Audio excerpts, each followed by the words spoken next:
France Culture, Olivia Gesbert, bienvenue au club.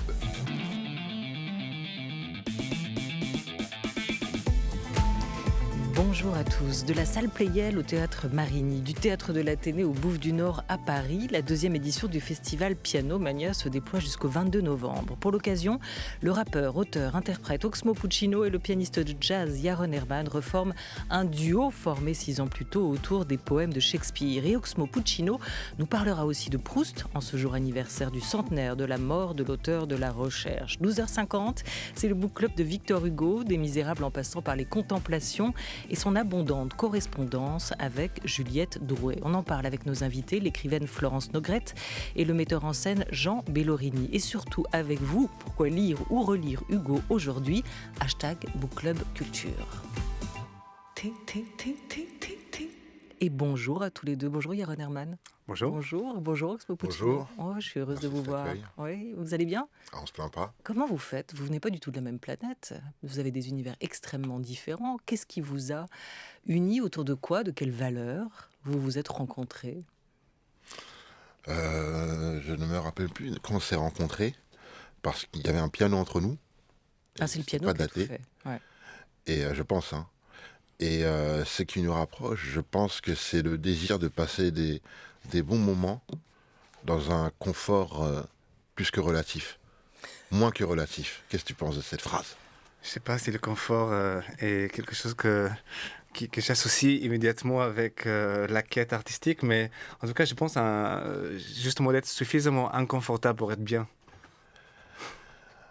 Suffisamment inconfortable pour être bien. Ouais. C'est une question de limite. C'est quotidien, c'est une étude. Ça dépend de la manière dont tu te lèves, en fait. Être suffisamment inconfortable pour être bien, c'est une bonne définition de l'improvisation que vous pratiquez sauvagement, furieusement depuis un moment, Yaron Herman.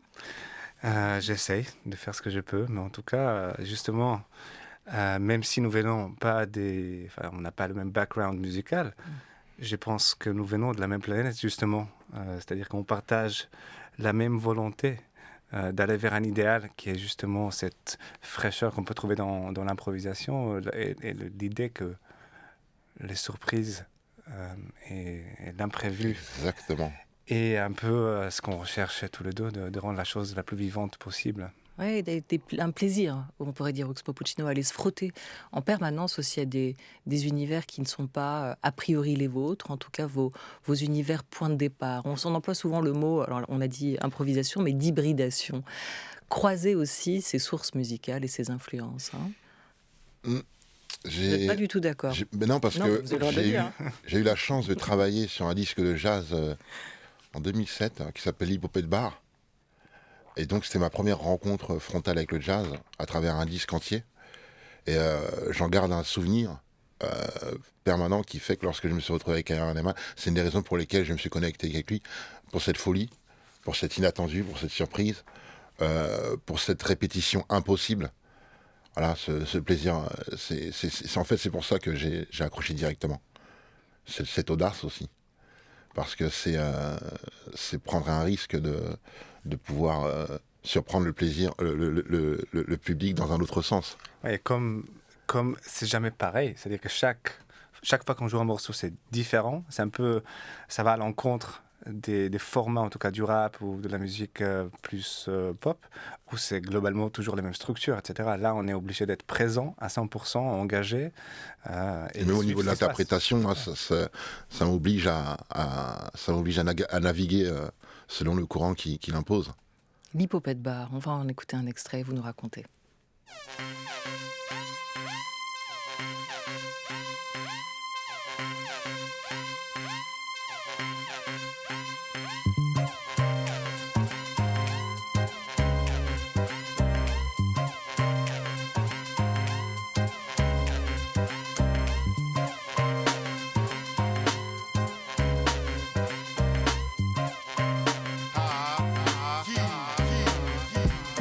soir la ville est déserte, toute la terre est là, guichet fermé, marmelade public énervé. Température élevée à minuit, pour les applaudissements, même le jour se lève. Mondial est la retransmission, radio, toutes les télévisions. Des invités aussi connus que Cousteau, plus de sponsors qu'un match de football. Des présidents à côté des bandits au premier rang, chaque musicien prend soin de ses parents. Tout le monde s'est déplacé pour elle, hélas, quelqu'un manque à l'appel. Mais ouais Billy, on ne sait pas, qu'aucune hypothèse ne s'écarte. Mais ouais Billy, on ne sait pas, Polypopette sûrement pas. Mais ouais Billy, on ne sait pas, qu'aucune hypothèse ne s'écarte. Mais ouais Billy, on ne sait pas, Polypopette sûrement pas. On chuchote que la diva est malade. Caprice, kidnapping, tout y passe. Où est la beauté vocale pour l'appel au calme? Les premières bagarres éclatent au bar. Des fausses places circulent, c'est pas réjouissant. Devant, on se bouscule, y a des évanouissements. Le promoteur pleure, ça rendrait mignon si ses pertes n'atteignaient le million. Ça fait un long moment que la loge est vide. Le front du garde du corps devient humide. Son agent qui parlait partout devient timide. Le taulier descend des verres dans les livings. 5000 personnes se posent la même question. Ce qui est sûr, c'est qu'on ne sait pas. Où est Billy? On ne sait pas. Qu'aucune hypothèse ne s'écarte. Mais où est Billy? On ne sait pas. Polypopette, sûrement pas. Cela n'arrive qu'une fois dans la décennie. Le public attend depuis minuit et demi. Mais où est Billy? On ne sait pas. Qu'aucune hypothèse ne s'écarte. Mais où est Billy? On ne sait pas. Polypopette, sûrement pas. Tous obsédés par leurs petits ennuis, peu s'interrogent comment se porte la lady, mais où est Billy? L'Hippopète Bar, c'était votre 4e album Oxmo Puccino sorti en 2006 avec ce titre Où est Billy? Alors là, c'est pas Yaron Herman derrière vous au piano. Ça aurait pu. Ça aurait pu. Enfin, non, ça aurait pas pu. Justement, on était en train de se dire ça. C'était que pour ce disque, on a adapté les structures rap et les harmonies de jazz à la structure rap. Donc, ce qui fait que c'est une espèce de pas en avant vers un public néophyte. Voilà, avant d'arriver à Yaron, qui est beaucoup plus complexe que ça. Je dirais pas ça. Plus intello. Moi, pas Non. du tout. Déjà, le fait que tu répètes pas. Quel cliché. Ah oui, Ça, cela, je suis très offusqué. Avec ton queue de pie et tout. T'imagines? En quoi elle est complexe pour vous, la musique, sérieusement? Oxmo Puccino de Yaron Herman. Justement, parce que on ne sait jamais où il va, et que lui non plus. Et c'est-à-dire que moi, je suis habitué à cette structure de 4 mesures, avec une boucle qui tourne, avec des harmonies attendues, des accords qui vont arriver, qui vont provoquer cette émotion. Et Yaron, c'est pas le cas du tout. Il peut passer du classique à Giant Step, avec un groove de techno. Donc, et puis partir sur les harmonies de jazz. Donc, c'est vraiment un voyage qui... quand on le regarde jouer, on sait très bien que lui-même ne comprend pas tellement le voyage. Et puis, c'est ces doigts qui ne savent pas à quel moment se poser et qui posent toujours au bon endroit, étrangement. C'est vraiment ça, c'est qu'on ne sait jamais vraiment, on ne sait vraiment pas où il va. Et on comprend pourquoi ce titre, Où est Billy, vous ne le reprendrez pas ensemble au théâtre Marigny le 22 novembre pour ce duo improvisé là encore, parce qu'on va jamais retrouver Billy avec vous, Yaron Herman, en gros, c'est ça. On va la chercher en tout cas. Oui, vous allez beaucoup la chercher et ça risquerait de ne jamais se terminer. Ce que vous dites, Oxmo Puccino, c'est que pour jouer ensemble, pour improviser ensemble, il faut forcément beaucoup s'écouter et il faut aussi beaucoup se regarder. Quand vous jouez, Yaron Herman, quand vous regardez Oxmo Puccino, vous voyez quoi? Qu'est-ce que je vois? C'est une bonne question. Je vois quelqu'un qui s'éclate, quoi. Et donc, on partage vraiment ce plaisir-là de communiquer autrement qu'en parlant. C'est-à-dire que c'est des petits regards, c'est des sourires. Exactement. C'est des petites intentions. Quelquefois, il y a des moments où je le regarde et puis il y a un passage qui devrait être moins improvisé que les autres. Et puis, c'est comme si on faisait un saut périlleux en même temps sur un trampoline et qu'on doit atterrir au même moment. Et donc, quand j'arrive à caler ce moment avec lui, il y a ce sourire de satisfaction où on a réussi à faire la figure, de synchroniser. C'est génial. Et si on vous écoutait l'acrobatie, beaucoup d'acrobatie. Tous les deux, oui, on y va, gymnastique.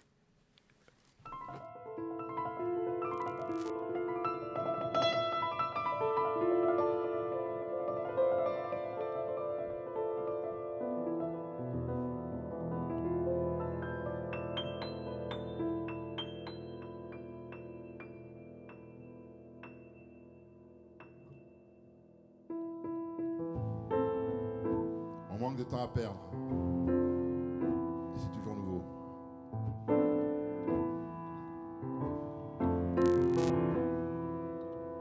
Le bruit de la pluie sur le bitume en panne, des glaces, mon pare-brise pleure, mon humeur durcit la glace. Ceux qui disent le temps c'est de l'argent sont dans l'erreur. Si on met les euros de côté, pas les heures. Je commande un café avant le texte pondu. Demande mon Dieu, oui j'ai posé avant que le sucre ait fondu. Souvent en avance, oui le temps m'importe mon pote. Si tu peux être à l'heure, faut que tu te téléportes. Quand on se rate, y a pas de prochainement. La vie est courte et la mort a tout le temps. Né le matin, majeur à midi, vieux des 20 heures. L'histoire oublie les héros, pas les vainqueurs. 365 jours, puis 700, le temps commence à manquer, tu l'espionnes.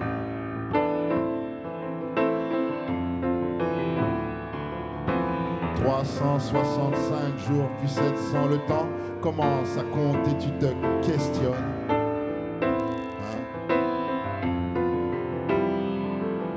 La vérité dépend de celui qui écoute, peu importe ce qu'on dit, le temps révèle tout, le temps fait du bien à l'amour, contrairement à ce qu'on pense. Les regrets, c'est quand on se gourre concrètement. Le mauvais temps n'est pas le froid ou le gris, c'est ce qu'on s'était juré et qu'à force on oublie quand j'arrive pas à écrire. Le mauvais temps, celui qui te ronge, la migraine quand tu t'interroges. Les rêves s'éloignent, tu cours à leur poursuite. En vieillissant, de moins en moins de plumes poursuivent. La durée de ma chanson est décroissante. Désolé, je sais compter que jusqu'à 60. 365 jours. 365 jours, puis 700, le temps commence à manquer, tu l'espionnes.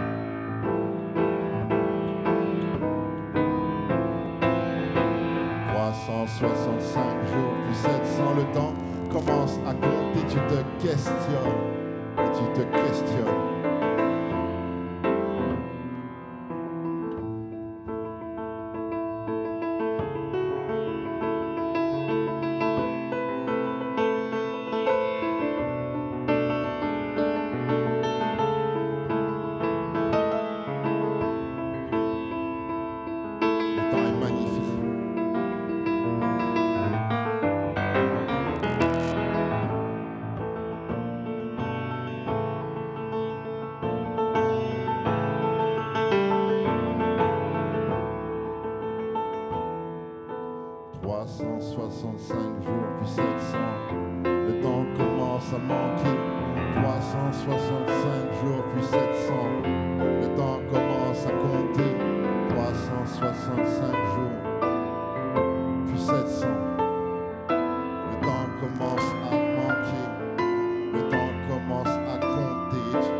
Du live, puisque vous produirez ensemble Yaron Herman et Oxmo Puccino sur la scène du Théâtre Marigny à Paris dans le cadre du festival Piano Mania. Vous arrivez à dire piano, panier plusieurs fois de suite, Yaron Herman ?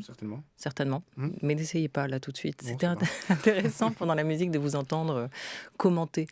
D'ailleurs, vous ne chantez pas sur votre propre voix à ce moment-là, Oxmo Puccino. Vous êtes là à chercher les harmonies et les dissonances aussi. Hein. Exactement. Je lui disais que j'avais découvert la dissonance avec le jazz parce que c'est quelque chose d'inconcevable quand on prétend composer quelque chose qui devrait être écouté de manière universelle. Et en fait, c'est ce qu'il me disait, c'est que ça rajoute une tension qui demande à être résolue et que c'est ce qui fait qu'on retient l'attention à ce moment-là, à ce moment particulier. Et je lui disais que je redécouvrais mes chansons à travers son interprétation. On a eu l'occasion de partager la scène plusieurs fois, et à chaque fois, l'interprétation prend une direction qui est guidée par les harmonies qui lui viennent de manière toujours surprenante. Et d'ailleurs, on réagissait en même temps à ces événements-là, à ce relief.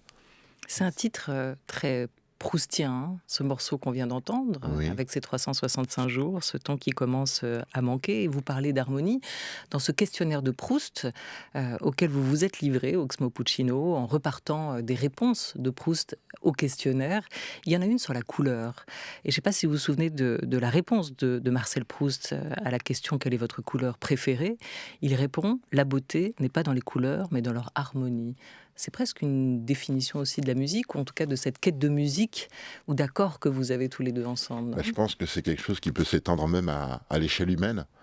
Voilà, c'est-à-dire qu'un humain seul ne représente pas grand-chose, et ce n'est qu'avec un entourage qu'il devient quelqu'un. Et pour peu que ça marche bien, avec un peu d'harmonie. Donc je pense que c'est une règle naturelle, universelle, voilà, de prendre des éléments et de les faire se correspondre jusqu'à ce que ça devienne un message, que tout le monde puisse être touché. Vous êtes, vous, un rappeur du temps perdu, Oxmo Puccino ? Comment ? Vous êtes un rappeur du temps perdu ? Ah oui, certainement, oui. Le temps est une obsession dans mon propos, que ce soit à travers l'amour, que ce soit à travers la mort, ou la vie elle-même dans son entièreté. Je pense que tout ça n'est qu'une question de temps. Comme je m'obstine à essayer de le passer de la façon la plus harmonieuse possible, c'est tout un travail. Donc oui, je pense qu'on est sur le même cheval de bataille. C'est juste une manière d'apprécier la vie dans toute son ampleur, je pense, en toute simplicité. Yaron Herman, cette course contre le temps, je sais pas ou à la recherche du temps. Ouais, je ne sais pas si c'est vraiment une course qu'on peut gagner si on va contre le temps, c'est perdu d'avance. Mais comme toi, je pense que je suis obsédé par cette question du temps, je pense depuis toujours.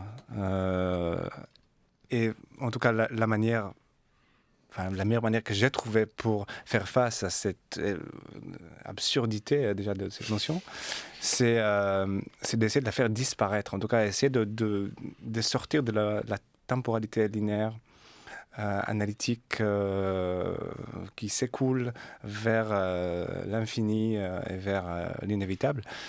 Et justement, pour moi, l'art, la musique, le fait d'improviser, c'est une tentative de justement sortir de cette linéarité et créer une bulle dans laquelle le temps disparaît.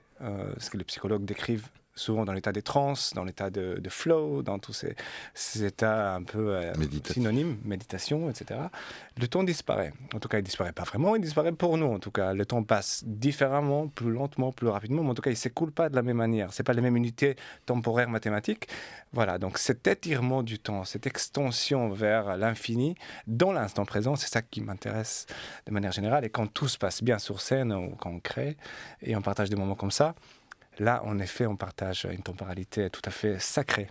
Parce qu'on sait avec vous, Yaron Herman, que vous pensez mathématiques, y compris quand vous êtes derrière un piano, que les mathématiques sont pour vous un langage établi aujourd'hui, un outil aussi de créativité. Mais quelles sont vos influences littéraires ? Est-ce que vous en avez aussi ?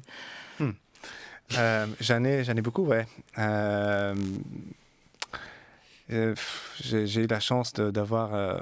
j'ai grandi dans une fratrie, on est quatre garçons, et dont 2 qui sont particulièrement érudits et cultivés, avec une culture immense, que ce soit en sciences humaines ou dans les sciences un peu plus dures, mathématiques, physique, philosophie, psychologie. Disons que moi, j'ai toujours été attiré par des romans. C'est une déformation personnelle, mais plus vers les livres un peu plus de philosophie ou de psychologie. Donc j'ai un penchant analytique assez prononcé. Mais je dirais que mes lectures m'ont tout autant influencé que les musiciens que j'ai écoutés. Alors quels sont vos poètes préférés ou vos romanciers préférés ? Je vous dirai la réponse de Marcel Proust après. En tout cas, je dirais que le Nietzsche, Jung,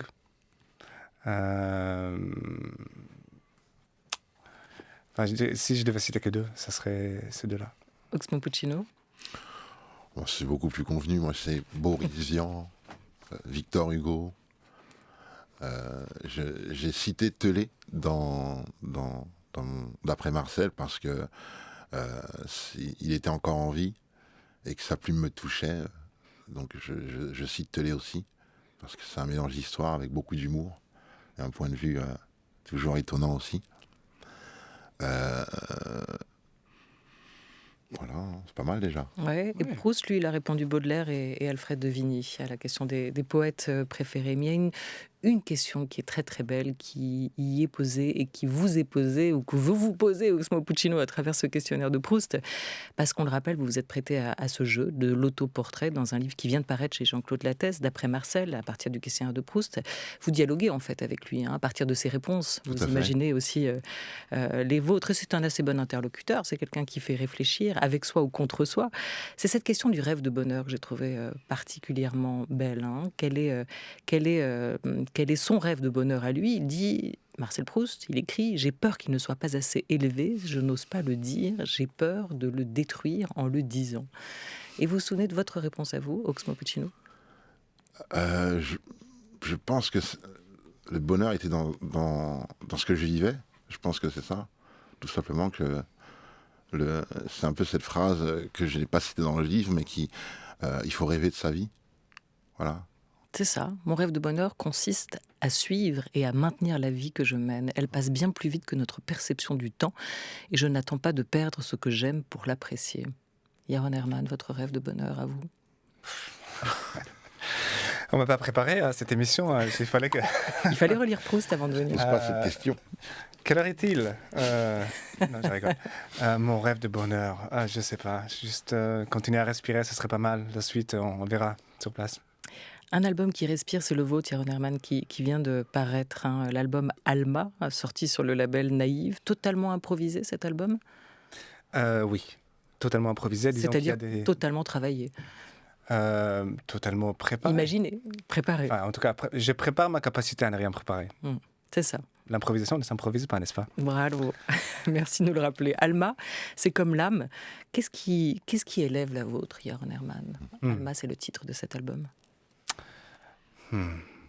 Quand je vois... je pense que c'est une sensibilité générale au monde et tout ce qui se passe dans le monde. Ça peut être un paysage. Je vais vous sortir tous les clichés possibles, mais vraiment des gens que je fréquente qui font preuve de bonté, de présence, ou toutes bonnes choses qui m'entourent, m'élèvent, qui me montrent un exemple à suivre, qui m'éclaire le chemin par des valeurs auxquelles j'aspire, en tout cas qui vont vers un idéal qui m'interpelle. Voilà, je dirais que c'est ça, des choses qui me touchent. Et c'est donc cet élan dans ce nouvel album, c'est comme ça que vous l'avez pensé et conçu, préparé dans l'impréparation aussi. Vous auriez pu répondre tout simplement la musique élève l'âme. Je ne sais pas ce que vous avez écrit, Oxmo Puccino, pendant ce temps, pendant qu'Yaron Herman essayait de se dépatouiller de cette question pas facile à laquelle il n'était pas non plus préparé. Vous avez pris des notes. Oui. C'était la réponse à la question? Qu'est-ce qui élève la vôtre? Non, la réponse à la question, c'est quelque chose que je ne devais pas oublier. C'est-à-dire? Qui est revenu dans ma mémoire. De payer vos factures, non, c'était une idée. Allez, dites-la nous. Alors, qu'est-ce que je pourrais inventer pour essayer de répondre en politesse? C'était sur une méthode de travail. La méthode de travail de Berry-Gordy. Voilà, j'étais là-dessus, là, j'étais en train d'écrire. Voilà, la façon dont travaillait Berry-Gordy, dont il a fordisé, il a adapté le fordisme à la production de la musique. Voilà, c'est-à-dire qu'avant Berry-Gordy, on ne produisait pas la musique de grande consommation de manière calculée, comme on construit des voitures. Et pourquoi cette idée est arrivée là, à ce moment-là? Parce que je suis en train de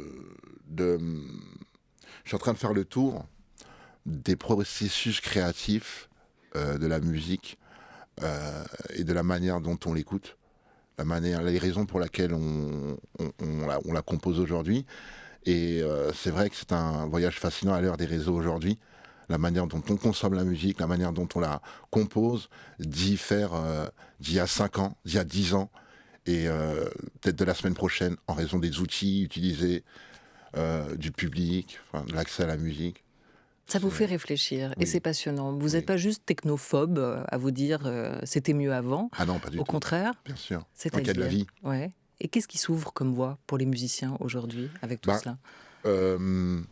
C'est Proust qui disait justement qu'en chaque homme, il y avait une voie à trouver en cultivant l'artiste qui est en lui. Et lui, il parle principalement de littérature.